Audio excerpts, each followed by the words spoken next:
आपने रजनी पाटिल एक सांसद हैं, जानते होंगे आप लोग, उनका बयान स्टेटमेंट हम निकलवा रहे हैं, आ जाएगा तो मैं दिखा दूंगा अभी आपको। उन्होंने ये कहा कि भाई महायुति मिलकर चुनाव लड़ी, हमारे में एकजुटता नहीं दिखाई दी, हमारे नेता लोग तो ठीक है जो बोलते हैं, कार्यकर्ता ग्राउंड पर एकजुट नहीं थे इसलिए हम लोग नहीं जीत पाए। वो साफ साफ ये बात करिए। अच्छा, ये लोग जो बहुत बड़े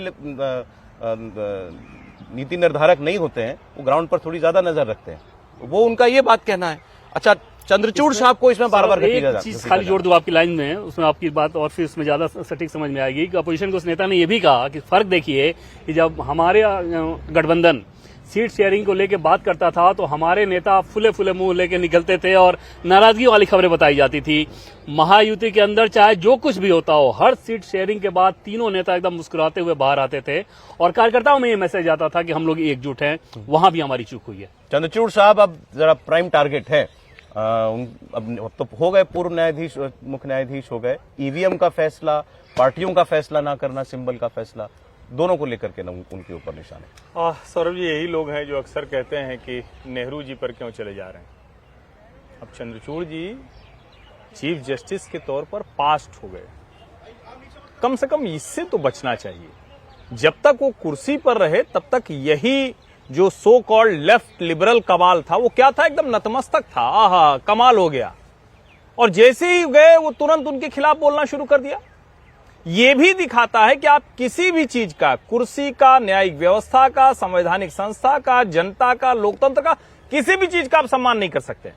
और नांदेड़ पर मैंने देखा कि कई लोगों ने टिप्पणी की कि ऐसा कैसे हो सकता है। कांग्रेस के कई नेता कह रहे हैं कि ये कैसे संभव है कि हम लोकसभा जीत गए और विधानसभा में सब वो लोग जीत गए।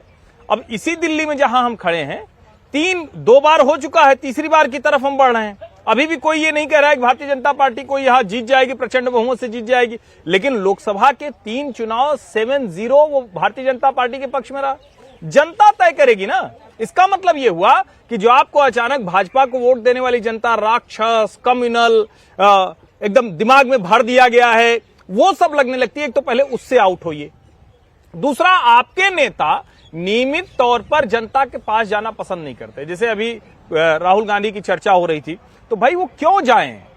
अभी मतलब पता नहीं कितना सही कितना गलत, शायद पूरा परिवार कहीं शादी में गया हुआ है, किसी कारोबारी के विवाह समारोह में वो सब लोग हैं।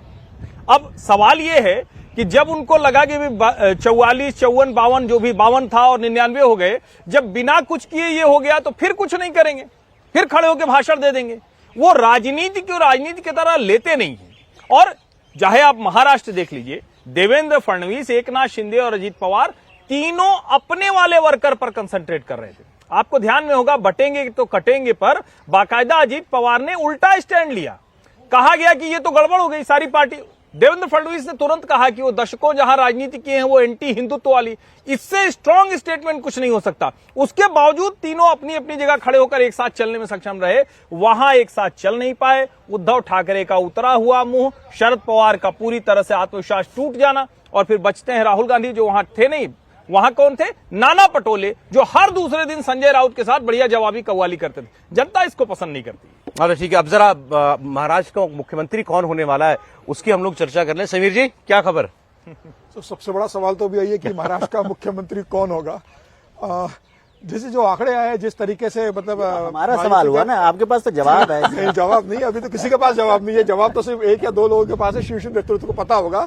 बाकी तो अभी जो दावेदार है महाराष्ट्र के, उनको भी पता नहीं होगा कि वो मुख्यमंत्री बनने जा रहे हैं, तो पार्टी तय करेगी। नहीं, खबर जो हमें मुंबई से हमारे लोग दे रहे हैं वो तो मतलब हमारे मतलब इंडिया टीवी के लोग वो ये कह रहे हैं कि भाई अजीत पवार साहब तैयार हो गए कि देवेंद्र फडणवीस बने। देखिए, अजित पवार ने इसके चुनाव के पहले भी बयान दे चुके थे। अजित पवार से जब ये पूछा गया था तो अजित पवार ने कहा था कि भाई देवेंद्र फडणवीस का एक बड़ा त्याग रहा है, और देवेंद्र भारतीय जनता पार्टी की सबसे सारा सीटें होने के बाद भी देवेंद्र उप मुख्यमंत्री बने थे। अगर चुनाव के बाद देवेंद्र मुख्यमंत्री बनते तो महाराष्ट्र के लिए भी अच्छा होगा। 5 साल उनका कार्यकाल महाराष्ट्र की जनता ने देखा है। जब उनसे पूछा गया था चुनाव प्रचार के दौरान तो वो कह चुके थे। और वैसे भी अजित पवार एकनाथ शिंदे के साथ तो बड़े प्रतिद्वंदी रहे राजनीति में। दोनों मराठा है, दोनों की अपनी राजनीति मराठा वोट के लेके और क्षेत्र को लेकर प्रतिद्वंदिता रही है, पश्चिम महाराष्ट्र और मराठवाड़ा को लेकर। तो अजित पवार कभी नहीं चाहेंगे। अजित पवार का अगर चलेगा तो वो देवेंद्र फडणवीस का ही पक्ष लेंगे। वो जानते हैं कि भाई भारतीय जनता पार्टी का मुख्यमंत्री बनाने से उन्हें कई दूसरे फायदे देवी इसके अंदर मिलेंगे। देखिए अब कई तरह के प्रस्ताव आ रहे हैं, चर्चा ये भी हो रही है कि ये एकनाथ शिंदे को प्रस्ताव दिया गया है कि आपकी जगह आप श्रीकांत शिंदे को उप मुख्यमंत्री बनाइए, आप दिल्ली की राजनीति में आइए मंत्री बनकर।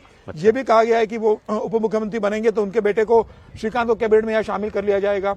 अजित पवार के बारे में ये कहा जा रहा है कि उनके सरकार से कोई मंत्रिमंडल में शामिल नहीं है केंद्र के अंदर, तो हो सकता है सुनील तटकरे या प्रफुल्ल पटेल में से किसी को केंद्र में शामिल किया जाए। अगर सुनील तटकरे की बेटी जो मंत्री थी, जीत गई है चुनाव, वो प्रदेश में शामिल होगी, तो हो सकता है प्रफुल्ल पटेल प्रदेश केंद्र की मंत्रिमंडल में शामिल हो।